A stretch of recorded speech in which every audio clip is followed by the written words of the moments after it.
So thanks for joining us, Bob, and it's a pleasure to talk to you. And so let me start by asking you what your experience, what it has been your what. We'll edit this out.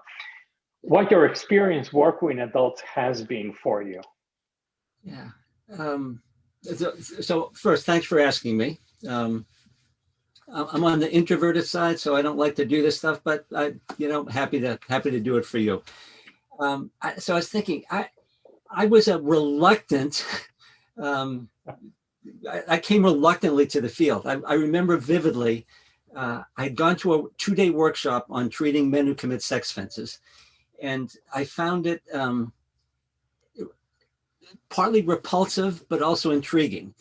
And I left the 2 days, my clinic had sent me, I left the 2 days thinking, that was a good experience, but we never had any referrals of men who committed sex offenses to the clinic. So I felt like it was an interesting couple of days, but I didn't have to use it. Fast forward a couple of years later, we started to have more people who had committed sex offenses to the clinic. And I was the expert because I'd been to a 2-day training. And I remember telling the director of the agency, I said, look, I'll take one for the team. I'll do this.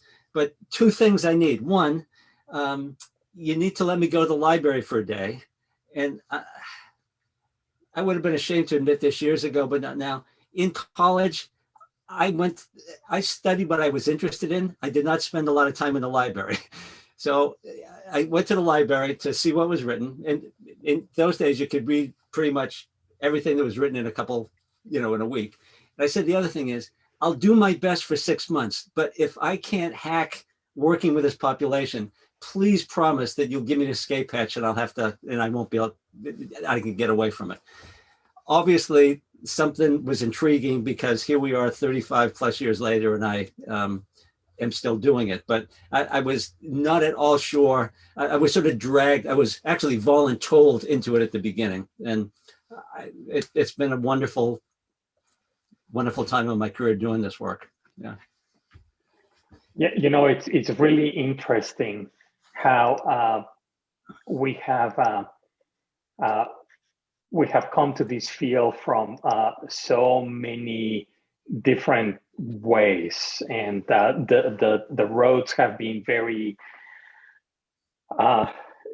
bumpy sometimes and kind of like indirect. So I also didn't start imagining that I would be working with this type of population. It wasn't in the list of professions in my 7th grade guidance class to see what you might want to do as an adult. Oh, I can imagine that would be a very awkward conversation with kids. So this is what my parent does at work. So how did you come to feel comfortable working with this population? Like, what was that process like? I've had my ups and downs over the years. I mean, I definitely was very anxious those first several months when I was running the outpatient program. I think then I started to be a bit cocky, like I knew what I was doing, and was overconfident. And then, like any of us who work in the field for a while, they're not so good things that happen. Someone reoffends, someone you thought I thought I had a real good trusting relationship with, you find out they're doing stuff that, they shouldn't be doing. And you felt like you took that I took that personally, which I don't think I should. And early on, there was a period where working with the dark side of life just was heavily weighted. I thought about getting out of the field for a bit then.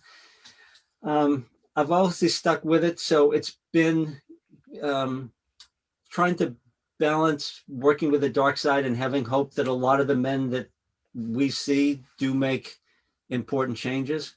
I think your original question was about when I felt confident doing the work. I've always felt like I have more to learn, and in some ways, I think back when I read I belonged to ATSA early on. The first ATSA standards and treatment guidelines, and they were called standards back then, was really, it was written like we really knew exactly what we were doing. And as time has gone on, instead of standards, they become guidelines with a recognition that there's still lots that we have to learn. So I felt like I've become a little bit more humble and less cocky and know-it-all as time has gone on, which I would prefer to be, like we know exactly what we're doing, and we have the research to guide everything that we're doing, but that's certainly not the case. And I think that is so important for clinicians that are starting out to be to hear that it's okay to be in a space where we don't know everything, and that's okay. I mean, in some ways it makes it a little bit scary, but also it can be freeing as well. That if somebody reoffends, is that because we did something wrong? No,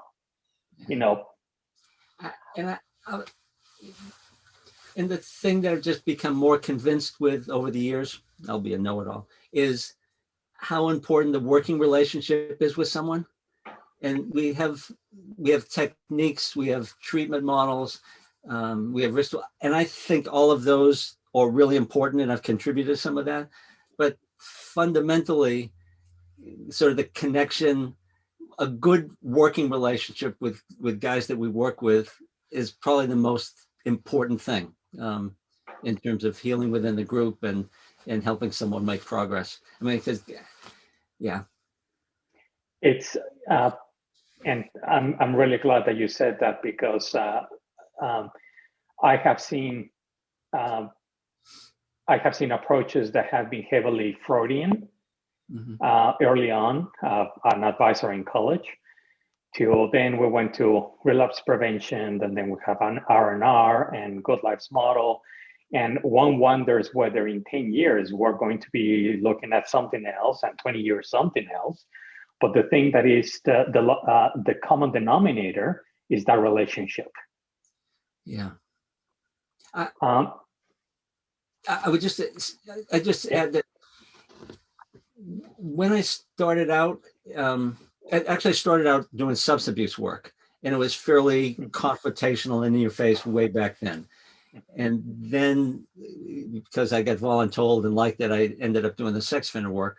And there was a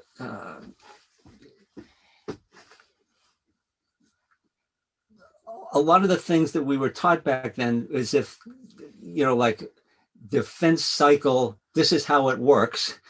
And basically mistakes I made back then was sort of believing that. And really what I was doing was I was working with clients and asking them to fit my model of how things were, as opposed to me listening and trying to find out, tell me about your life. Tell me how you got to be who you are. Help me understand the path towards offending so we can figure out another way for your life to improve. So listening to clients as opposed to saying, I have the model, and when I'm hearing something from a client that doesn't fit my model, I said, oh, you mean you weren't depressed or anxious or angry leading up to the offense? No, I wasn't. Well, you must have been, because that's what I was taught. And finally they'll say, oh yeah, Bob, you're so smart. I was kind of depressed just before I committed the offense. Yeah, it's a while back, I heard a lot of cycles started with getting a flat tire. It was unbelievable how many sex offenses started with a flat tire. So given the length of your career, how have you managed to continue? How have you achieved that balance between the negative side and the positive side of things? I mean, you have been working with a lot of the ugliest types of interactions that humans can have. Yeah. I mean, every everybody has their own strategies and everybody's constitutionally can fit or not fit. This works so well. I felt fortunate. Well, I'll put it this way. I personally don't think I would have been set up to do treatment all the time. I constitutionally don't think I could have sat in treatment group and done evaluation, done clinical work all the time. So at least for me, in the office sphere, one of my strategies, and I feel privileged to have been able to do it, is I did about a third of my time in clinical work. I also did administration. I've not been at university, but I always really had an interest in answering questions and learned and got colleagues to help me do research. So I did either research or training. So one is I found a balance of number of hours of treatment that I really liked, I felt most excited by. But for me, doing it full time, at least this type of work would have been too much. So that was my work balance. You know, outside and I'm not you mentioned psychoanalytic, I'm not a Freudian, but one of the things Freud said is, you know, he talked about work and love. Mm-hmm. And I think kind of brilliant. So I've loved my work, but I've had people in my life that love me. I love friends. So spending time outside doing that. You know, the stuff that clears my head, I used to do lots of running. As one gets older, sometimes body parts wear out. So I moved from running to mountain biking and skiing. So do lots of, I mean, that's some of the stuff that clears my head. Cool. What do you think, if you could like go back in time and talk to yourself as you were getting your feet into the pool of sex offender work, what advice would you have for yourself? What would you tell yourself if you could?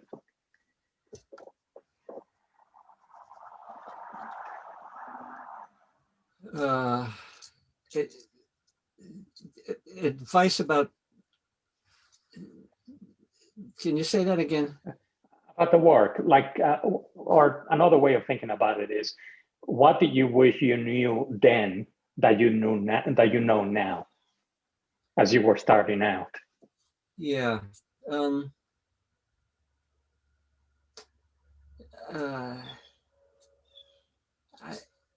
You know, a couple of, I think one would be the importance of having good supervision and colleagues. In latter years, when I talk to staff, my hope is that anyone on my staff would remember 3 words: don't worry alone. Yep. So just the importance of not having to have all the answers yourself and trying to have someone or a support network of professional colleagues who are able to talk about the work or supervisor. So I think early on, I found out how important that was.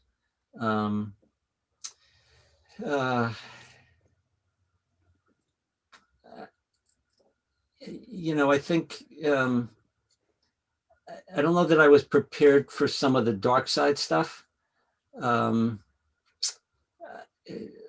So in terms of affecting my life, you know, I had young kids at the time I started, you know, from, 4 or 5 years old all the way up to adults now.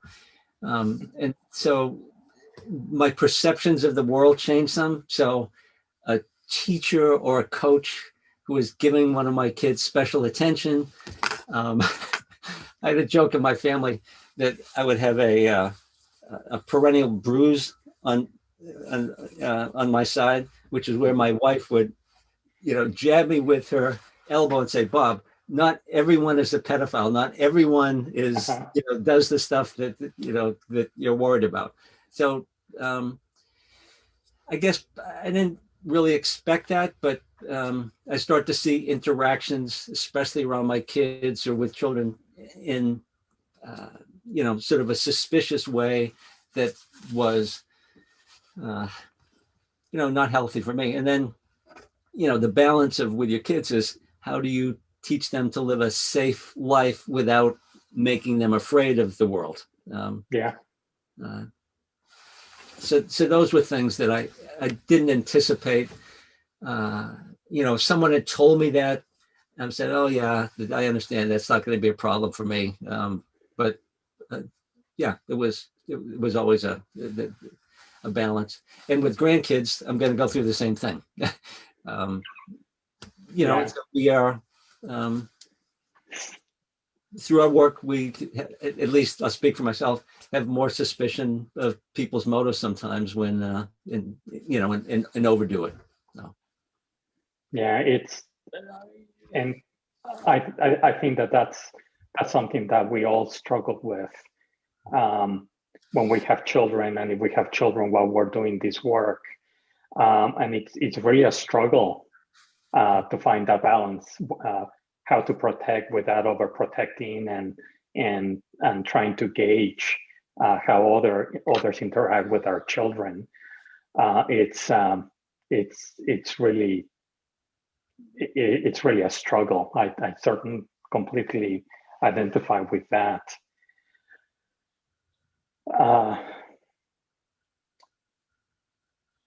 So let me turn a little bit. In your experience and in the experience supervising others, what advice would you have for young professionals with respect to making mistakes in treatment, and how to go about kind of like making repairs or kind of like resolving those mistakes? Yeah.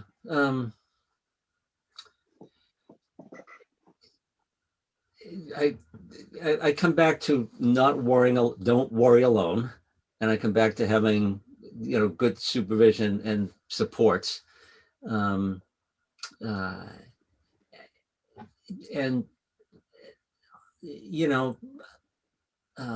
we're all going to make mistakes. I made mistakes. I think, I think about the importance of the therapeutic relationship, and I think of mistakes I've made or times that I've gotten angry or taken something personal among a client and then reacted in a way that wasn't therapeutic.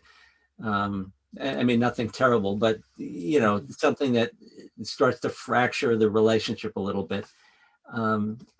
Most people, even the guys we work with, have some resiliency.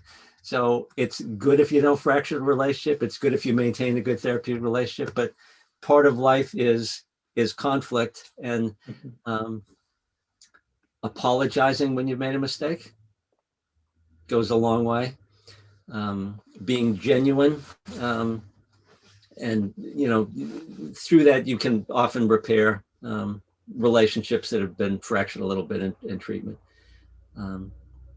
So getting support, getting good supervision, and when you make a mistake, in most cases, I think simply apologize. I'm sorry. I didn't mean that, or I'm sorry I said this, or I'm sorry that things aren't going as well as you would like, and working that through. Thank you. That's very helpful for clinicians that are starting and are worried about that. I mean, nobody's going to, I don't think, make a huge mistake that is going to be really earth-shattering, but it's the worry that they may not seem competent, or that they may say the wrong things, and it's par for the course, and actually that repair of the relationship can lead to a stronger relationship. I remember before I got into this work, one of my early supervisors said something that's always stuck with me, and said, in order to be helpful to someone you're working with, you ideally have to like them. And if you don't like them, you at least have to feel neutral. And I haven't been 100% successful, but near that, with almost everybody I've worked with, I've found something within them to like. And people sense that. And so if someone senses that you are interested in them being successful and you make a mistake, it's a much easier to repair than if they said, you know, this guy doesn't like me. And so I don't, then that's a problem. And it's tough in our field because there are lots of settings where you're given the clients that you're supposed to work with. And there will be occasionally someone that you really don't like or can't work with. And my hope is in systems that that's all right to talk about and say, look, this, you know, this isn't working. And, you know, I'm wondering if this person should be, I'm not the best fit for that person. And I think sometimes in our field, it's like, because these are guys who've committed criminal offenses, that the things that or work in general psychotherapy, we don't have to follow those rules.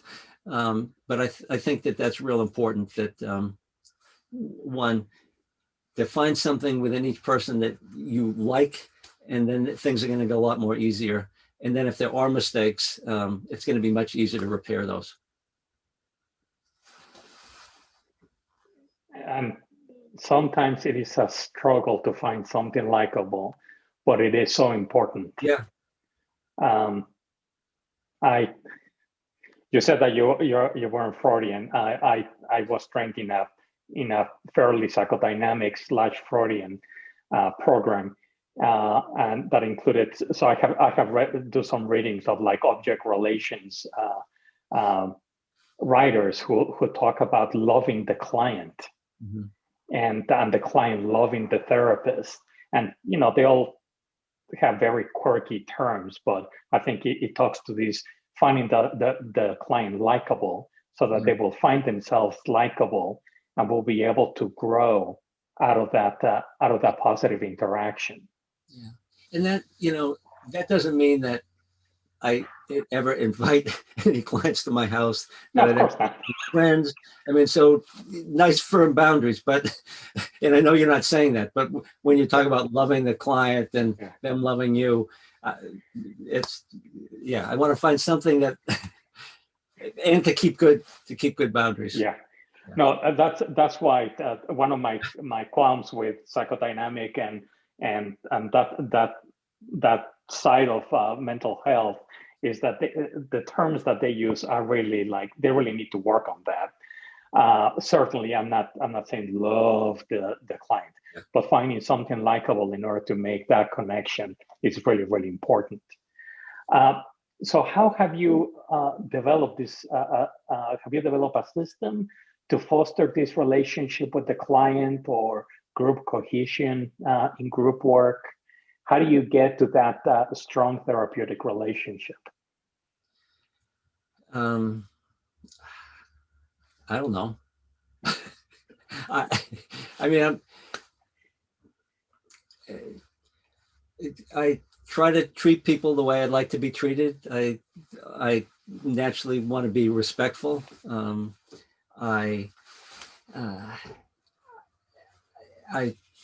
You know, I really never met a client who said, I wanted to molest kids or I wanted to be a sex offender. I mean, everyone that I've worked with, things happened in their life that set up the stage or a path for them to do that. So, you know, it's sort of trite. I'm looking at, you know, who is this person versus the behavior and try to separate that.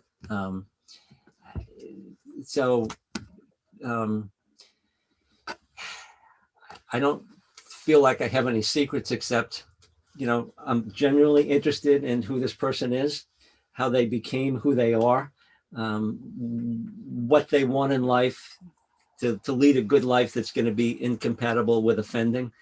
I'm generally interested in other men in the group treating each other with respect, not afraid to be direct, either processing something where there isn't respect going on, or being direct in the rare occasion saying that that's not okay to do in this group.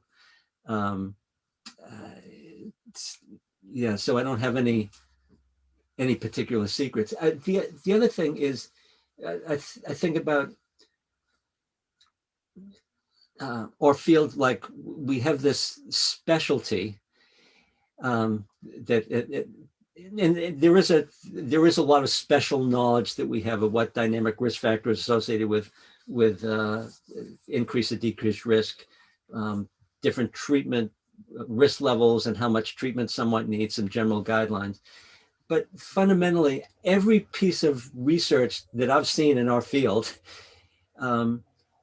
confirms that the general psychotherapeutic principles that apply across different populations apply in our population as well. I just would have felt embarrassed to say that, I try to find something I like about each person I work with. I would have felt embarrassed to say, I have some empathy for what this person is going through. What they did is wrong. It's not okay. I don't want them to do it again, but I have some empathy. So I don't think there's necessarily any particular secret with this population that's different than others in terms of getting good therapeutic relationship. I appreciate how the question is basically how are you yourself, and how you do what you do when you do it naturally, and it's hard to think about it. But I think that for many young clinicians, the secret is that what you just said about having empathy for what the people have gone through, being genuine, being interested in, and fostering that relationship. So it is it's difficult to think about it because it comes natural. Mm-hmm. Early on is helpful to hear that as people try to make their way in developing their own proficiency in the field. It always has stricken me how we ask our clients to develop empathy for their victims, and without necessarily us developing empathy for them, for the events that they have lived through. And the impact of having that empathy with them, they begin to have empathy with one another and empathy towards the victims.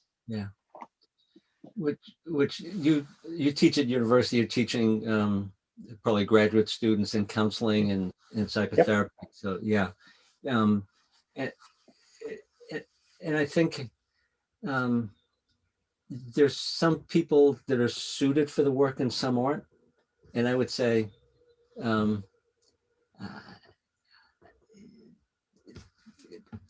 for folks who start out and think this might be interesting, might like it, no harm, no foul. This doesn't fit. I cannot sit there and I cannot listen.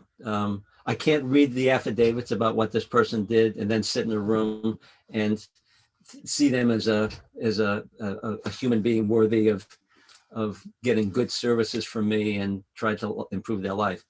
And that's okay. It's work that some people could say, I like it. It's difficult. I feel like I can make a difference. And for other folks, more power to you, but this is not for me. And that's fine too. And I don't think that people necessarily know until they, you can intellectually talk about what you're getting into when you're doing this work. You can talk to colleagues and mentors and supervisors, but until you get into it, it might be hard to know. And it's fine to say, not a good fit for me. That's very, very important. And thankfully, there's so many different populations that need help that we really have our choice of what populations we would like to work with. And there may be populations that may seem very easy to other people, and we may go like, oh my God, no, thank you. And populations that, and kind of like vice versa. Well, Bob, it has been an absolute pleasure to talk to you, and I am so grateful, and I'm sure that the viewers and our listeners will be very grateful as well. So I would like to thank you. Yeah, my pleasure. Thanks for asking me, Alejandro. Good.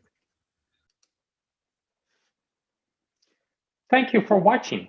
Don't forget to visit apsa.com.